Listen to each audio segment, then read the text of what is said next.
死我了你！怎么了？怎么又戴上皮手套了？皮肤又开始老化了？哎呀，别说了，赶快走，赶快走啊！不是老大，要不要我打个电话给那个私人护士，让他赶紧过来？啊？不用打了，电话来了。喂。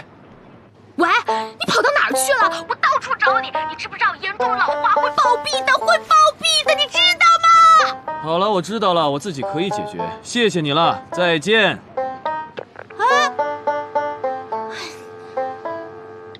什么怪人呢？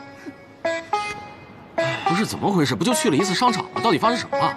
我也不知道今天犯哪门子神经，居然救了一个蠢女人啊！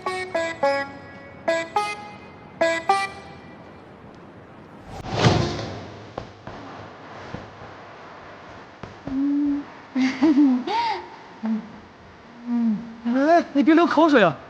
你把嘴闭上！哎呦，求你了！哎，就麻烦你们了。他怎么会这样？他刚才在商场摔倒，后脑勺着地，给他做个 CT 吧。好。啊，这个，他的包。先生，你的手。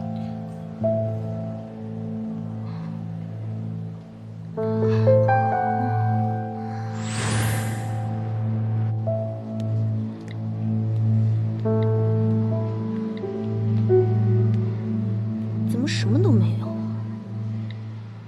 什么怪人？希望他没事就好。什么味道？好香啊！啊，我可以喝吗？不可以。当然啦，刚才还说等你一起喝呢。那我就不客气啦。